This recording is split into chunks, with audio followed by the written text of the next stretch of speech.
नाजरीन, freedom voice Urdu में आपका इस्तकबाल है। ಈಗ ಕೂಡ ನಮ್ಮ ಜೊತೆ ಡಿಪಾರ್ಟ್ಮೆಂಟ್ ಅವರು ಕೂಡ ಸಪೋರ್ಟ್ ಕೊಡ್ತಾ ಇದ್ದಾರೆ. ಮತ್ತೆ ಇದನ್ನ ಕೂಡ ನೀವು ಪ್ರತಿಯೊಬ್ಬರಿಗೂ ಅರ್ಥ ಆಗ್ಬೇಕು, ಪ್ರತಿಯೊಬ್ಬರಿಗೂ ಗೊತ್ತಾಗ್ಬೇಕು. ಇದು ದೊಡ್ಡ ಮಟ್ಟದಲ್ಲಿ ನಿಲ್ಲಬೇಕು. ಈ ಯಾರೋ ಗೋವುಗಳನ್ನ ಸಾಗಣೆ ಮಾಡ್ತಿದ್ರು ಅವರ ಮೇಲೆ ಅಕ್ರಮವಾಗಿ ದಾಳಿ ಮಾಡಿ ಕಾನೂನು ಬಾಹಿರವಾಗಿ ಅವರನ್ನು ಕಟ್ಟಿ ಹಾಕಿ ದಲಿತ ಮತ್ತು ಮುಸ್ಲಿಂ ಯುವಕರನ್ನ ಥಳಿಸಿ ಮಾರಣಾಂತಿಕ ಹಲ್ಲೆಯನ್ನು ಮಾಡಿ ವಿಡಿಯೋ ಮಾಡಿ ನಾವು ಕಟ್ಟಾಕಿದ್ದೀವಿ, ನಾವು ಹೊಡಿತಾ ಇದ್ದೀವಿ, ಈ ರೀತಿ ನಾವು ಮಾಡ್ತಾ ಇದ್ದೀವಿ ಅಂತ ಬಹಳ ಬಹಿರಂಗವಾಗಿ ಹೇಳಿಕೊಂಡಿರುವಂತ ವಿಡಿಯೋ ಚಾಮರಾಜನಗರದಿಂದ ಹೋಗಿದೆ ಅಂತ ಹೇಳಿದ್ರೆ ಬಹಳ ಅತ್ಯಂತ ಖೇದಕರ.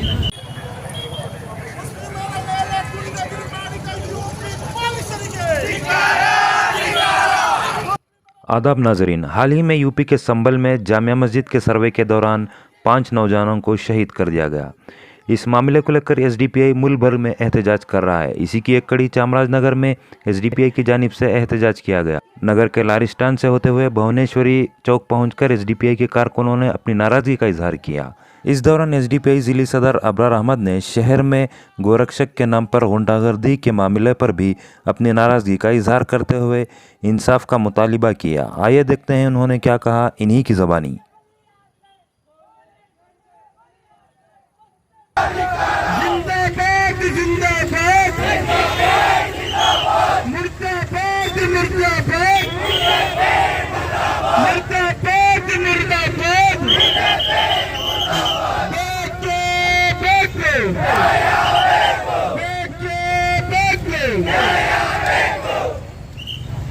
ಸೋಷಿಯಲ್ ಡೆಮೊಕ್ರೆಟಿಕ್ ಪಾರ್ಟಿ ಆಫ್ ಇಂಡಿಯಾದ ವತಿಯಿಂದ ಇಡೀ ರಾಷ್ಟ್ರಾದ್ಯಂತ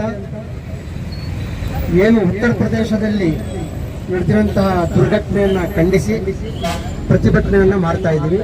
ಸೊ ಇದರ ಅಂಗವಾಗಿ ಚಾಮರಾಜನಗರ ಜಿಲ್ಲಾ ಕೇಂದ್ರದಲ್ಲೂ ಈ ಪ್ರತಿಭಟನೆಯನ್ನು ನಾವು ಹಮ್ಮಿಕೊಂಡಿದ್ದೀವಿ. ನಾನು ಮೊದಲನೆಯದಾಗಿ ಈ ಉತ್ತರ ಪ್ರದೇಶದ ಒಂದು ಘಟನೆಯನ್ನು ಖಂಡಿಸುತ್ತಾ ಬಹಳ ಮುಖ್ಯವಾಗಿ ಚಾಮರಾಜನಗರದಲ್ಲೂ ಸಹ ಉತ್ತರ ಪ್ರದೇಶ ಮಾದರಿಯ ಒಂದು ಘಟನೆ ಆಗಿದೆ. ಬಹುಶಃ ಎಲ್ಲರಿಗೂ ಗೊತ್ತಿರಬಹುದು. ಚಾಮರಾಜನಗರ ಪಟ್ಟಣಕ್ಕೆ ಹತ್ತಿರ ಇರುವಂತಹ ಹರದನಹಳ್ಳಿ ಗ್ರಾಮದ ಹತ್ತಿರ ಗೋವುಗಳ ರಕ್ಷಣೆ ಅಂತ ನೆಪ ಹೇಳಿಕೊಂಡು ಯಾರೋ ಗೋವುಗಳನ್ನ ಸಾಗಣೆ ಮಾಡ್ತಿದ್ರು ಅವರ ಮೇಲೆ ಅಕ್ರಮವಾಗಿ ದಾಳಿ ಮಾಡಿ ಕಾನೂನು ಬಾಹಿರವಾಗಿ ಅವರನ್ನು ಕಟ್ಟಿ ಹಾಕಿ ದಲಿತ ಮತ್ತು ಮುಸ್ಲಿಂ ಯುವಕರನ್ನ ಥಳಿಸಿ ಮಾರಣಾಂತಿಕ ಹಲ್ಲೆಯನ್ನು ಮಾಡಿ ವಿಡಿಯೋ ಮಾಡಿ ನಾವು ಕಟ್ಟಾಕಿದ್ದೀವಿ, ನಾವು ಹೊಡಿತಾ ಇದ್ದೀವಿ, ಈ ರೀತಿ ನಾವು ಮಾಡ್ತಾ ಇದ್ದೀವಿ ಅಂತ ಬಹಳ ಬಹಿರಂಗವಾಗಿ ಹೇಳಿಕೊಂಡಿರುವಂತಹ ವಿಡಿಯೋ ಚಾಮರಾಜನಗರದಿಂದ ಹೋಗಿದೆ ಅಂತ ಹೇಳಿದ್ರೆ ಬಹಳ ಅತ್ಯಂತ ಖೇದಕರ. ಮೊಟ್ಟ ಮೊದಲು ಬಹುಶಃ ಚಾಮರಾಜನಗರದ ಇತಿಹಾಸದಲ್ಲಿ ಈ ಘಟನೆ ಆಗಿರೋದು ಮೊಟ್ಟ ಮೊದಲ ಬಾರಿ. ನಾನು ಆ ವಿಡಿಯೋನ ಸಂಪೂರ್ಣ ನೋಡಿದಂತ ಸಂದರ್ಭದಲ್ಲಿ ಗೊತ್ತಾಗಿದ್ದು ಏನು ಘಟನೆ ಆಗಿದೆ. ಯಾರು ಅಮಾಯಕರನ್ನ ಕಟ್ಟಿ ಹಾಕಿ ಹೊಡಿತಾ ಇದ್ದಾರೆ ಆ ಸಂದರ್ಭದಲ್ಲಿ ನಮ್ಮ ಚಾಮರಾಜನಗರದ ಪೊಲೀಸ್ ಸಿಬ್ಬಂದಿಯವರು ಸಾಯಿದ್ದಾರೆ. ನಾವು ಈ ವಿಷಯವನ್ನು ಇಟ್ಕೊಂಡು ಮಾನ್ಯ SP ಮೇಡಮ್ ಅವರು ಭೇಟಿ ಮಾಡ್ತೀವಿ, ಪ್ರಶ್ನೆ ಮಾಡೇ ಮಾಡ್ತೀವಿ. ನಾವು ಏನಾದ್ರೂ ಇದ್ರೆ ಕಾನೂನಾತ್ಮಕವಾಗಿ ಕ್ರಮ ತಗೊಳ್ಳಿ, ಅದರಲ್ಲಿ ಯಾವುದೇ ರೀತಿ ಅಭ್ಯಂತರ ಇಲ್ಲ. ಆದ್ರೆ ಇವರೇ ಒಂದು ನೈತಿಕ ಪೊಲೀಸ್ಗಿರಿ ತೋರಿಸುವ ಮೂಲಕ ಅಮಾಯಕರನ್ನ ಕಟ್ಟಿ ಹಾಕಿ ಹೊಡೆಯುವಂತದ್ದು ಮತ್ತು ಅದು ಪೊಲೀಸರ ಸಮ್ಮುಖದಲ್ಲಿ ಮಾಡುವಂತದ್ದು ಬಹಳ ಅತ್ಯಂತ ಖಂಡನೀಯ. ಈ ಘಟನೆಯನ್ನ ಈ ಸಂದರ್ಭದಲ್ಲಿ ನಾನು ತೀವ್ರವಾಗಿ ಖಂಡಿಸ್ತೀವಿ. Social Democratic Party of India ಯಾರು ಅಮಾಯಕರಿದ್ದಾರೆ ಅವ್ರ ಜೊತೆ ನಿಲ್ಲುತ್ತೆ, ಅದ್ರಲ್ಲಿ ಯಾವುದೇ ರೀತಿಯ ಅನುಮಾನ ಬೇಡ. ಎಲ್ಲೋ ಈ ಘಟನೆಯನ್ನ ನೋಡ್ಕೊಂಡು SDP ಅವರು ಸೈಲೆಂಟ್ ಆಗಿದ್ರೆ ಅಂತ ತಿಳ್ಕೊಂಡಿದ್ರೆ ಅದು ನಿಮ್ಮ ಮೂರ್ಖತನ. ಅದು ನಾವು ಖಂಡಿತವಾಗಿ ಸೈಲೆಂಟ್ ಆಗಿ ಇಲ್ಲ. ನಮ್ಮದೇ ಆದಂತ ಕೆಲವು ಶೆಡ್ಯೂಲ್ಗಳು ಇದ್ದ ಕಾರಣ ಅದನ್ನ ಪ್ರಶ್ನೆ ಮಾಡಕ್ಕೆ ಬಹಿರಂಗವಾಗಿ ಆಗ್ಲಿಲ್ಲ. ಖಂಡಿತವಾಗಿ ಮೊನ್ನೆ SP ಮೇಡಮ್ನ ಭೇಟಿ ಮಾಡೇ ಮಾಡ್ತೀವಿ. ನಮಗೆ ಆತಂಕ ಇರುವುದು ಏನು ಹೊರಗಡೆ ಹೊಡೆದಿರುವಂತ ಏನ್ ಘಟನೆ ಇದೆ ಅದು ಎಲ್ಲೋ ಯಾರಿಗೋ ಗೊತ್ತಿಲ್ಲಂತ ಆಗಿರುವಂತ ಒಂದು ಘಟನೆ ಆಗಿದ್ರೆ ಅದು ಬೇರೆ ವಿಷಯ. ಆದ್ರೆ ಪೊಲೀಸರ ಸಮ್ಮುಖದಲ್ಲಿ ಅವರನ್ನ ಕಟ್ಟಿ ಹಾಕಿ ಹೊಡೆದಿರೋದು ಬಹಳ ಅತ್ಯಂತ ಆತಂಕಕಾರಿ ವಿಷಯ. ಅದು ಬಹಳ ಗಂಭೀರವಾಗಿ ನಾವು ಅದನ್ನ ಪರಿಗಣಿಸಿದ್ವಿ. ಖಂಡಿತವಾಗಿ ಅದನ್ನ ಪ್ರಶ್ನೆ ಮಾಡ್ತೀವಿ. ಅದ್ರ ಬಗ್ಗೆ ಏನು ಹೋರಾಟಗಳನ್ನ ಮಾಡಬೇಕು ಅದನ್ನ ರೂಪಿಸಿವಿ. ಬಹುಶಃ ಈಗ ಮೊನ್ನೆ SP ಮೇಡಮ್ ಬಗ್ಗೆ ಮಾಹಿತಿ ಹೋಗಿರ್ಬೇಕು, ಹೋಗ್ಲೇಬೇಕು. ಅದು ನಾನು ಹೇಳಿರುವಂತದನ್ನ ಅವ್ರಿಗೆ ತಿಳಿಸ್ಬೇಕು. ಸ್ನೇಹಿತರೆ, ಇವತ್ತು ನಮ್ಮ ಮುಖ್ಯವಾದ ಅಜೆಂಡಾ ಇರೋದು ಏನು ಉತ್ತರ ಪ್ರದೇಶದಲ್ಲಿ ನಿರಂತರವಾಗಿ ದಾಳಿಗಳು ನಡೀತಾ ಇದೆ. ಇಲ್ಲಿ ನಾವು ಅಲ್ಪಸಂಖ್ಯಾತರು ಅಂತ ಹೇಳ್ಕೊಳ್ಳೋದು ಬೇಡ, ಡೈರೆಕ್ಟ್ ಆಗಿ ಮುಸಲ್ಮಾನರ ಮೇಲೆ ಅಂತ ನಾವು ಹೇಳ್ಕೋಬೇಕು. ಮುಸ್ಲಿಮರ ಮೇಲೆ ನಿರಂತರವಾಗಿ ದಾಳಿಗಳು ನಡೀತಾ ಇದೆ.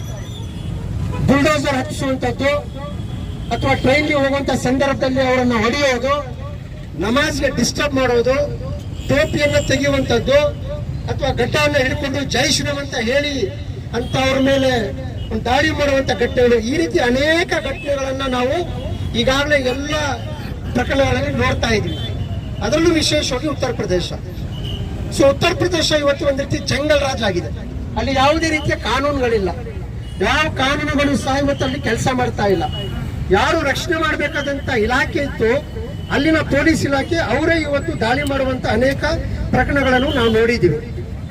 ಇತ್ತೀಚೆಗೆ ಏನು ಒಂದು 4 ದಿವಸ ಮುಂಚೆ ಉತ್ತರ ಪ್ರದೇಶದ ಒಂದು ಸಂಬಲ್ ಮಸೀದಿಯ ಮೇಲೆ ಏನು ದಾಳಿ ಆಗಿದೆ ಅದು ಅತ್ಯಂತ ಖಂಡನೀಯ. ಬಹಳ ವಿಚಿತ್ರ ಇದೆ. ನಾನು ಇಲ್ಲಿ ಹೇಳಲೇಬೇಕಾಗುತ್ತೆ, ಯಾವ ನ್ಯಾಯಾಲಯಗಳು ಈ ವಿಷಯವನ್ನ ಬಹಳ ಸೂಕ್ಷ್ಮವಾಗಿ ಪರಿಗಣಿಸಬೇಕಾಗಿತ್ತು, ಆ ನ್ಯಾಯಾಲಯನೇ ಇವತ್ತು ತಪ್ಪು ಮಾಡಿದೆ.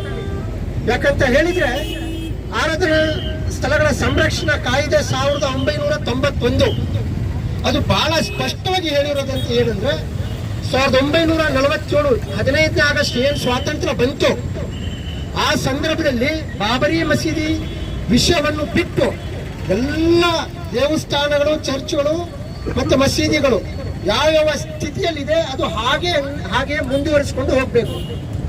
ಇದು ಕಾನೂನು ಹೇಳಿರೋದು. 1947 ಆಗಸ್ಟ್ 15ನೇ ತಾರೀಕಿನ ಪರಿಸ್ಥಿತಿಯಲ್ಲಿ ಯಾವ ದೇವಸ್ಥಾನ ಹೇಗಿತ್ತು, ಯಾವ ಮಸೀದಿ ಹೇಗಿತ್ತು, ಯಾವ ಚರ್ಚ್ ಗುಡಿ ಅದನ್ನು ಹಾಗೆ ಸಂರಕ್ಷಣೆ ಮಾಡ್ಕೋಬೇಕು. ಅದರಲ್ಲಿ ಯಾರು ಪ್ರಶ್ನೆ ಮಾಡಬಾರ್ದು, ಯಾರು ಬೇರೆ ಇನ್ವಾಲ್ವ್ಮೆಂಟ್ ತಗೋಬಾರ್ದು. ಈ ರೀತಿಯಾಗಿ ಅದನ್ನು ಸಂರಕ್ಷಣೆ ಮಾಡ್ಕೋಬೇಕು ಅಂತ ಹೇಳಿ ಒಂದು ಕಾನೂನನ್ನು ನಾವು ಮಾಡ್ಕೊಂಡಿದ್ವಿ 1991ರಲ್ಲಿ. ಈ ರೀತಿ ಇದ್ರೂ ಸಹ ಇಲ್ಲಿರುವಂತಹ ಕೋಮುವಾದಿಗಳು ನ್ಯಾಯಾಲಯಗಳಿಗೆ ಅರ್ಜಿ ಹಾಕೋದು, ಸರ್ವೇನಲ್ಲಿ ಮಸೀದಿಗಳ ಮೇಲೆ ದಾಳಿ ಮಾಡೋದು ನಿರಂತರವಾಗಿ ನಡೀತಾ ಇದೆ. ಅದು ಜ್ಞಾನವ್ಯಾಪಿ ಮಸೀದಿನೂ ನಾವು ನೋಡಿದ್ದೀವಿ. ಅದು ಮುನ್ನ ಸಂಬಲ್ ಮಸೀದಿ ಮೇಲೆ ಆಗಿದೆ. ಸೊ ಈ ಏನು ತರಾತುರಿಯಲ್ಲಿ ಸರ್ವೆ ಮಾಡಕ್ಕೆ ನ್ಯಾಯಾಲಯ ಆದೇಶವನ್ನು ಕೊಟ್ಟು ಅದರ ವಿರುದ್ಧ ಎಲ್ಲ ಮುಸ್ಲಿಂ ಸಮುದಾಯದ ಯುವಕರು ತಮ್ಮ ಒಂದು ಹೋರಾಟವನ್ನು ಪ್ರದರ್ಶನ ಮಾಡಿದ್ದಾರೆ. ಹೋರಾಟ ಮಾಡೋದು ನಮ್ಮ ಜನ್ಮಸಿದ್ಧ ಹಕ್ಕು, ಸಂವಿಧಾನ ಅವಕಾಶ ಕೊಟ್ಟಿದೆ. ಈ ಸಂದರ್ಭದಲ್ಲಿ ಪೊಲೀಸರು ಅನಗತ್ಯವಾಗಿ ಗೋಲಿಬಾರ್ ಮಾಡುವ ಮೂಲಕ 5 ಅಮಾಯಕ ಮುಸ್ಲಿಂ ಯುವಕರನ್ನು ಸಾಯಿಸಿದ್ದಾರೆ, ಕೊಲೆ ಮಾಡಿದ್ದಾರೆ.